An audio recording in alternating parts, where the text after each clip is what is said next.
Et bonjour à tous, j'espère que vous allez bien. Donc on se retrouve aujourd'hui pour la première vidéo de l'année 2021. Et dans un premier temps, je voulais déjà tous vous remercier parce que la chaîne vient de passer les 1000 abonnés. On est à 1000 abonnés pile. Donc tout ça c'est grâce à vous. Donc déjà voilà, je voulais vous remercier et puis vous souhaiter plein de bonnes choses pour cette nouvelle année. Alors, première vidéo, donc on va s'intéresser aujourd'hui au FN Baby, donc pistolet FN calibre 6,35 mm en semi-automatique et donc le modèle Baby. Alors, c'est une arme dite de veston, hein, d'où sa petite taille et qui est facilement dissimulable. Donc, cette arme, au départ, les premières pièces ont été dessinées par John Moses Browning. Mais comme il est mort en 1926, il n'a pas eu le temps de finir, on va dire, le prototype.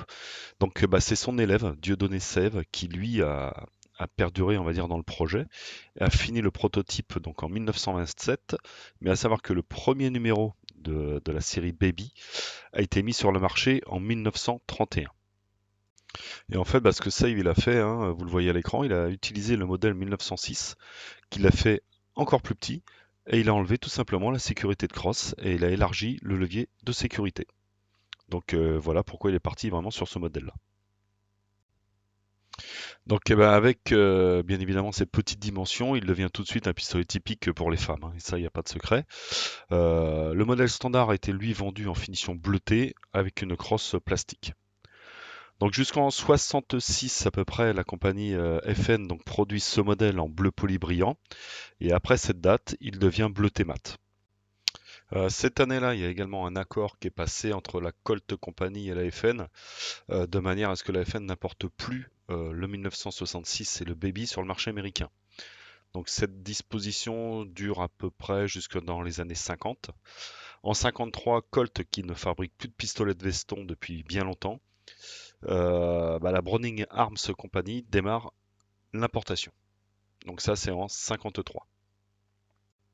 Et c'est d'ailleurs pour ça que sur ces pistolets, sur cette arme-là, vous retrouvez soit la marque Browning, soit FN, soit Baby sur le dessus de la plaquette de la crosse.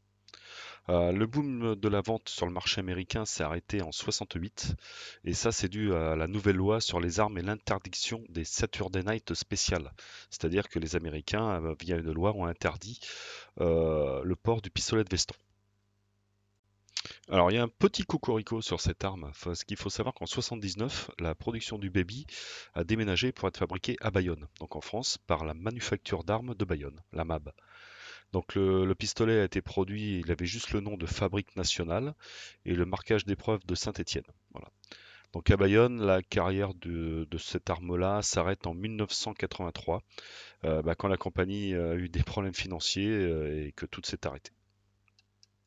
Car oui, effectivement, je ne l'ai pas dit, mais c'est une arme belge, hein, bien évidemment. Mais ça, je pense que vous l'aviez compris. Donc au niveau de la technique, c'est du semi-auto avec percuteur.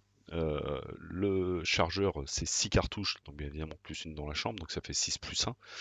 Calibre 6,35 ou 25 ACP. Longueur du canon, donc 53,5. On a 6 rayures, pas de rayures au niveau du canon qui tourne à droite. Poids vide 275 grammes et une longueur totale de 103 mm.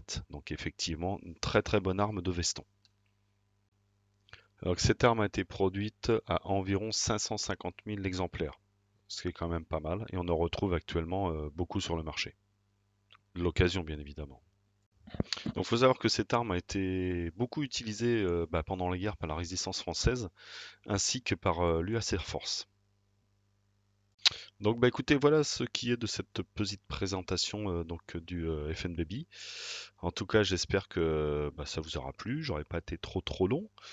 Et puis n'hésitez surtout pas à commenter, à liker, à vous abonner, sans oublier la cloche, comme ça permet effectivement dès que je sors une vidéo d'être un petit peu au courant de ce qui se passe sur la chaîne.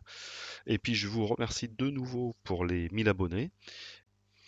Et on se retrouve bientôt sur la chaîne pour une nouvelle vidéo. Ciao ciao!